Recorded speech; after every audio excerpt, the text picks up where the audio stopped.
कैसे हैं आप लोग। मेरा नाम है आशीष जायसवाल और हम बात कर रहे थे फ्रेंच रेवोल्यूशन की। और अभी टाइम हो रहा है 11:20 लगभग हो रहा है। और तो फ्रेंच रेवोल्यूशन की हम लोग बात कर रहे थे और उसमें लगभग आधे से ज्यादा चैप्टर कवर कर लिया था हम लोगों ने।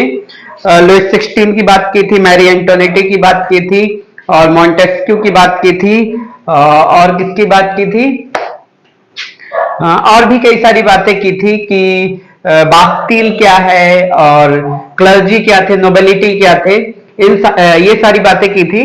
इसके बाद जो है हम लोगों ने जो है मोनार्की अबॉलिश्ड एंड वहां पे रिपब्लिक आ गया था। ऐसी बहुत सारी चीजों पे बात की थी। आज का जो टॉपिक रहेगा वो ये टॉपिक है द एबोल्यूशन ऑफ स्लेवरी। लेकिन उससे पहले हम बात करेंगे did women have a revolution. ठीक है, तो ये भी एक इसका एक इंपॉर्टेंट टॉपिक है। Did women have a revolution,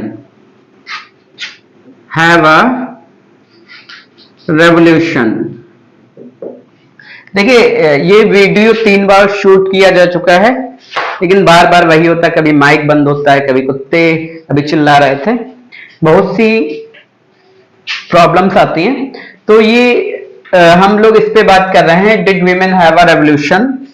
और ये जो है इंपॉर्टेंट इसलिए भी है क्योंकि हमने देखा रॉकस्पायर के बारे में बात की। अभी आगे जब 10th में आएंगे तो हम नेपोलियन बोनापार्ट की बात करेंगे।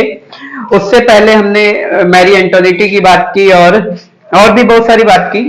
तो महिलाओं, यहाँ पे सवाल ये है, क्या महिलाओं ने रेवोल्यूशन किया या नहीं किया। ठीक है, तो महिलाओं ने रेवोल्यूशन किया और आपको बताएं कि महिलाओं ने रेवोल्यूशन किया क्यों।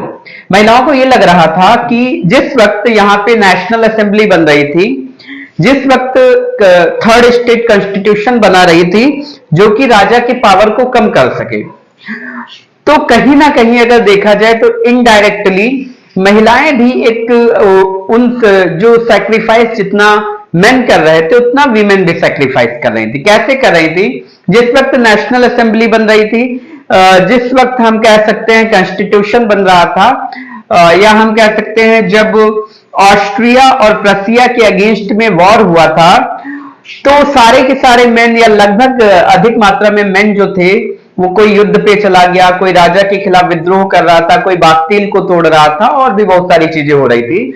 उस वक्त भी जो विमेन थी वो अर्निंग कर रही थी, they are taking care of their children, their family, और भी जो चीजें थी।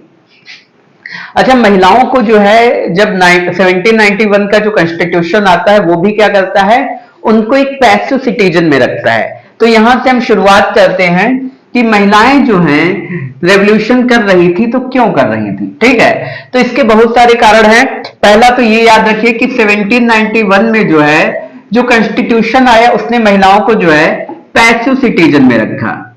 अब सवाल ये होगा कि पैसिव सिटीजन क्या होता है। तो पैसिव सिटीजन की अगर बात करें तो जिनके पास वोटिंग राइट्स नहीं होते थे उनको पैसिव सिटीजन बोलते थे, और जिनके पास वोटिंग राइट्स होते थे उनको एक्टिव सिटीजन बोलते थे। तो यहां पर जो हम बात कर रहे हैं तो ये थे पैसिव सिटीजन। दूसरा, महिलाओं की सबसे बड़ी डिमांड ये थी कि वो ये कह रही थी कि हमको भी जो पुरुषों के बराबर अधिकार दिए जाएं। ठीक है, पुरुषों के बराबर अधिकार दिए जाएं, और इस बात से वो नाखुश थी कि 1791 में जो कॉन्स्टिट्यूशन आया उसमें जो है उनको पैसिव सिटीजन में रखा गया था। क्या कि महिलाएं घर कैसे चला रही थी, कोई फ्लावर बेच रहा था, कोई फूल बेच रहा था, कोई सब्जी बेच रही थी, या जो प्रॉस्परस सोसाइटी थी उनके घरों में काम कर रहे थे ये लोग। ऐसे बहुत सारे काम उस समय होता था क्या कि इनके पास एजुकेशन, राइट टू एजुकेशन नहीं थी, कोई स्किल नहीं होती थी जिससे कोई अच्छा काम ये लोग कर सकें। उसके बाद जो है महिलाएं अपने क्लब्स बनाना शुरू करती हैं, और इसी दौरान आप देखेंगे तो महिलाओं ने लगभग 60 क्लब्स बनाए थे। ठीक है, कितने क्लब्स बनाए थे, 60 क्लब्स बनाए थे। और इसमें से भी जो है ये जो 60 क्लब्स बनाए गए थे, इसमें से एक क्लब था जिसका नाम था society of revolutionary and Republican women. तो उसका नाम था the society of revolutionary, the society of revolutionary and Republican women, and Republican women, Republican women. तो ये जो है हम कह सकते हैं ये एक क्लब था जो कि सबसे फेमस क्लब था, और बाकी चीजें आपको बताई।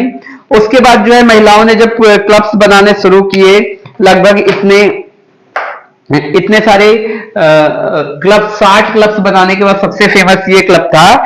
उसके बाद धीरे धीरे क्या होता है कि सरकार जो है वो दबाव में आने लगती है और वो महिलाओं के लिए बहुत सारी चीजें करती है। जैसे क्या करती है कि राइट टू एजुकेशन उन्हें दे दिया जाता है। क्या दे दिया जाता है? राइट टू एजुकेशन दे दिया जाता है। महिलाओं को राइट टू एजुकेशन दे दिया जाता है। पहले क्या होता था कि केवल जो हम कह सकते नॉबल फैमिली की जो हम कह सकते गर्ल्स होती थी उनको राइट टू एजुकेशन था, वो हायर एजुकेशन ले सकती थी। हायर एजुकेशन लेने के बाद उनकी मैरिज कर दी जाती थी, मतलब वो भी जॉब्स नहीं कर सकती थी, वो भी अपना बिजनेस नहीं कर सकती थी, उनके पास भी कोई स्किल नहीं होती, लेकिन वो एजुकेटेड होती थी। अच्छा, जो रेवोल्यूशनरी गवर्नमेंट आती है धीरे धीरे, तो ये क्या करती है, धीरे धीरे बदलाव लाती है। और बदलाव क्या आता है कि अब जो है जो एजुकेशन थी वो मैंडेटरी कर दी गई थी। ठीक है, एजुकेशन जो थी वो मैंडेटरी कर दी गई थी। यहां पे कहता है schooling was made compulsory for all girls. ठीक है, स्कूलिंग जो थी वो मैंडेटरी कर दी गई थी। आप जो है लड़कियों को स्कूलिंग मैंडेटरी थी। इनकी विल के बिना, अगर इनकी इच्छा नहीं होती थी तो आप मैरिज नहीं कर सकते थे इनकी। डाइवोर्स को जो है वो डाइवोर्स जो है ये क्या कर दिया गया था, लीगल कर दिया गया था। तो बहुत सारी चीजें थी जो कि यहाँ पे ये कर दी गई थी। ठीक है, तो एक तो स्कूलिंग, और स्कूलिंग इनकी कंपलसरी कर दी गई थी जो पहले नहीं होती थी। इनकी विल के अगेंस्ट आप इनकी मैरिज नहीं कर सकते थे। डाइवोर्स को जो है वो कॉमन कर दिया गया था। दूसरी चीज क्या थी, महिलाओं को स्किल सिखाना शुरू कर दिया था गवर्नमेंट ने। ठीक है, स्किल के बेस पे ये लोग क्या कर रहे थे, अपने छोटे मोटे बिजनेस कर रहे थे या जॉब्स कर रही थी महिलाएं। ठीक है, उसके बाद जो है 1946 आते आते जो है इनको वोटिंग राइट्स भी दे दिए जाते हैं। तो लगभग इनकी मेहनत लगती है 100 से 200 साल, लगभग 200 इयर्स या 150 इयर्स जो है इनको लग जाते हैं अपना अधिकार मांगने में। तो ये एक हेडिंग थी आपकी, did women have a revolution. ठीक है, इसके बाद जो नेक्स्ट हेडिंग आएगी वो है द एबोलिशन ऑफ स्लेवरी। अगली हेडिंग कौन सी है? The abolition of slavery. ठीक है, द एबोलिशन ऑफ स्लेवरी जो है द एबोलिशन ऑफ स्लेवरी जो है, तो पहली चीज तो मतलब आपको पता होना चाहिए कि एबोलिशन का मतलब होता है, स्लेवरी का मतलब क्या होता है। तो एबोलिशन का मतलब हो गया खत्म कर दी गई, स्लेवरी का मतलब दास्ता। दास्ता मतलब पहले गुलाम हुआ करते थे, गुलामों से काम कराया जाता था। ठीक है, अगर हम कह सकते हैं जैसे आजकल बैल खरीद लेते हो, ट्रैक्टर खरीद लेते हो, ऐसे पहले, या हम कह सकते हैं कोई जानवर खरीद लेते हो उसके, तो पहले ऐसे गुलामों को खरीदा जाता था। जैसे आप पेट्रोल या डीजल यूज करते हैं हम लोग ट्रैक्टर में, ऐसे गुलामों को केवल खाना दिया जाता था, उनसे काम लिया जाता था। इसको एक ट्रायंगल स्लेवरी चल रही थी जिसमें अमेरिका शामिल था, अफ्रीका शामिल था, और भी जो है कुछ देश अमेरिका, अफ्रीका और यूरोप के कंट्रीज शामिल थे। एक ट्रायंगुलर चल रहा था। ठीक है, अमेरिका, यूरोप और अफ्रीका। ठीक है, ये सारे कंटिनेंट थे जो कि एक ट्रायंगुलर चला रहे थे कि कहां से स्लैब खरीदा जाएगा, कहां से बेचा जाएगा। इनकी जरूरत क्यों होती थी, तो प्लांटेशन वर्कर्स के लिए इनकी जरूरत होती थी। यहां पे कह रहा है one of the most revolutionary social reforms of the Jacobin regime was abolished the slavery in French colonies. देखिए जो जैकोबियन रिजाइम्स थी उन्होंने स्लेवरी को खत्म कर दिया था फ्रेंच कॉलोनीज में, ठीक है, स्लेवरी को खत्म कर दिया था, ठीक है। स्लेवरी खत्म होने से पहले हमें पता होना चाहिए कि स्लेवरी होती कैसे थी, क्या थी। ये तो आपको पता हो गया कि स्लेवरी क्या है। कहता the colonies in the Caribbean, Martinique, Guadeloupe and Saint Domingo, ठीक है, ये कुछ जगहों के नाम हैं। पहला है the Caribbean, CARIBBEAN, the Caribbean. दूसरा जो है ये है Caribbean Martinique, MARTINIQU, Martinique, Caribbean and मार्टिनिक्यू।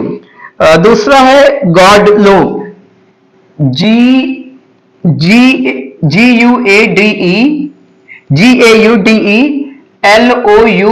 गॉडलोप।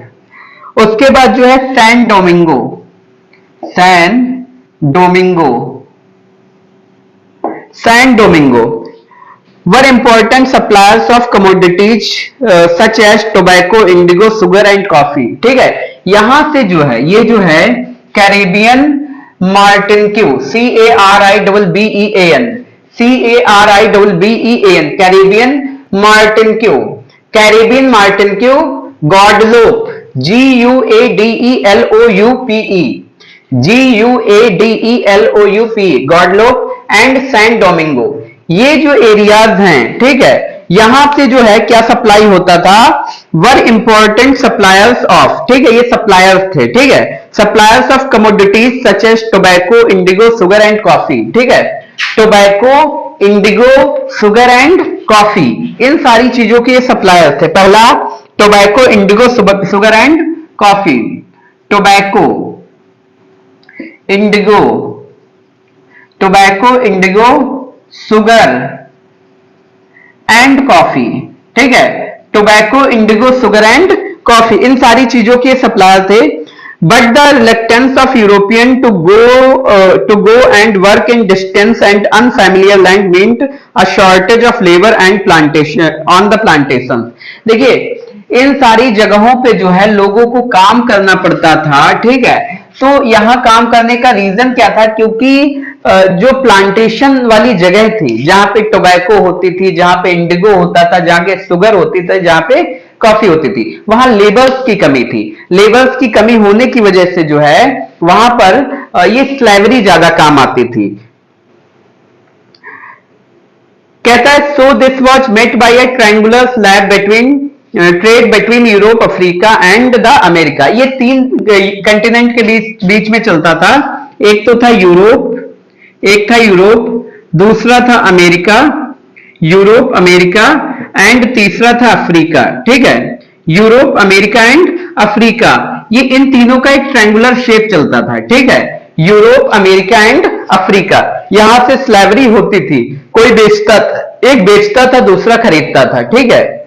कारण उसके पीछे क्या था, इन सब चीजों की खेती करना, और इन सब चीजों की खेती करने के लिए जो मैन पावर चाहिए होता था वो पर्याप्त मात्रा में नहीं होता था, जिसकी वजह से, और ये जो नाम लिखे हैं ये इंपॉर्टेंट सप्लायर्स थे। पहला है द कैरेबियन मार्टिनिक्यू, दूसरा है गॉडलोप और तीसरा है सैन डोमिंगो, ठीक है। स्पेलिंग भी याद रख लीजिए, जब आप एग्जाम में लिखेंगे तो एग्जामिनर थोड़ा खुश हो सकता है। CARIBBEAN, Caribbean, Martinique, MARTINIQUE, Guadeloupe, GUADELOUPE, San Domingo, ठीक है। तो ये सारी चीजें जो हैं, ये वो चीजें हैं जहां ये जो नाम लिखे हैं ये इंपॉर्टेंट सप्लायर्स थे टोबैको के, इंडिगो के, शुगर के, कॉफी के। ये जो हैं ये सप्लायर्स थे स्लैब्स के, ठीक है। ये ट्रायंगुलर सप्लाई चलती रहती थी इनकी। इसमें भी जो है फ्रेंच मर्चेंट्स जो हैं sailed from the port of Bordeaux and Nantes. दो पोर्ट्स के नाम सुनिए। पहला एक पोर्ट का नाम है बॉर्डॉक्स, BORDEAUX, बॉर्डॉक्स, और दूसरा जो है वो है नाइनटीज, NANTES, बॉर्डॉक्स एंड नाइनटीज। ध्यान से सुनो, बॉर्डॉक्स एंड नाइनटीज जो है दो पोर्ट्स हैं, और यहां से जो है फ्रेंच मर्चेंट्स जो होते थे यहां से स्लैब्स को बेचते थे अफ्रीका को। ठीक है, कहां को बेचते थे? अफ्रीका को। ठीक है, ये फ्रेंच के पोर्ट थे और यहां से स्लैब्स को बेचा जाता था अफ्रीका। कहां बेचा जाता था? अफ्रीका। ठीक है, तो याद रखिए Bordeaux and Nantes, Bordeaux and Nantes, BORDEAUX, BORDEAUX, BORDEAUX, Bordeaux and Nantes, NANTES, Bordeaux and Nantes जो है, बॉर्डियोक्स जो है फ्रेंच और नाइनटीज जो है अफ्रीका। ठीक, सॉरी, बॉर्डियोक्स और फ्रेंच जो है ये अफ्रीका के पोर्ट हैं, यहां से स्लैब्स बेचे जाते थे अफ्रीका को। Where they bought slabs from local chieftains, branded and shackled. देखिए, local chieftains branded and shackled, the slabs were packaged tightly into ships for 3 months voyage across the Atlantic to Caribbean.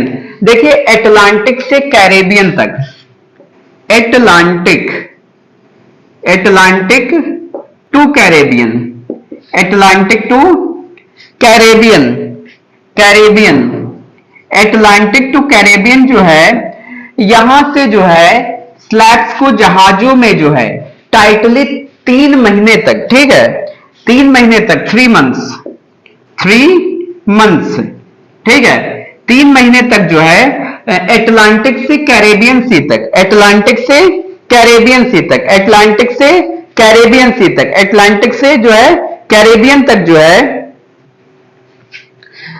इनको जहाजों में 3 महीने तक tightly बांध करके रखा जाता था, अच्छी पैकेजिंग की जाती थी इनको। ठीक है, the exploitation of slaves labour made it possible to make the growing demand in Europe market for sugar, coffee and indigo. Port cities like Bordeaux and Nantes owned their economic prosperity to the flourishing slave trade.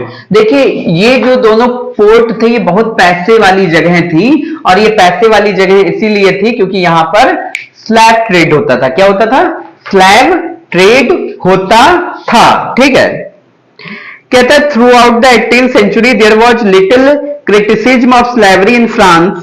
The National Assembly held long debates about whether the right of men should be extended to all French subjects, including those in the colonies, but it did not pass any law, fearing opposition from the businessmen whose income depends on the slave trade. It was finally convention which is 1794 legislated to free all slaves in the French overall possession. देखिए क्या होता है कि कुछ समय जो है national assembly इस बात पे डिबेट करती है फ्रांस में कि जो स्लैब्स हैं क्या उनको उनके अधिकार दिए जाने चाहिए या नहीं दिए जाने चाहिए।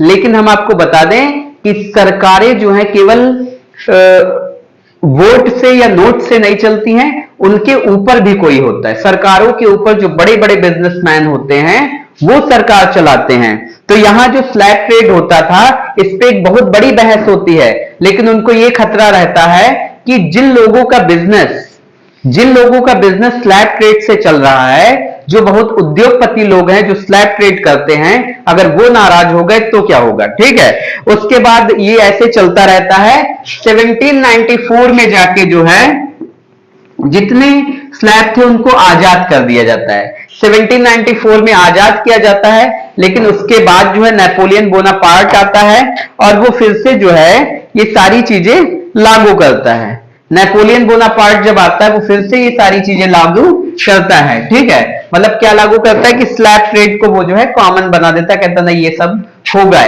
ठीक है, और उसके बाद वो डेमोक्रेसी को भी खत्म करता है। आगे अभी पढ़ोगे जो the rise of nationalism in Europe वाले चैप्टर में 10th क्लास में। तो यहीं पर ये आपका चैप्टर खत्म होता है। ठीक है, बाकी जो छोटी मोटी चीजें हैं, क्वेश्चंस हैं, वो सारे हम डिस्कस करेंगे।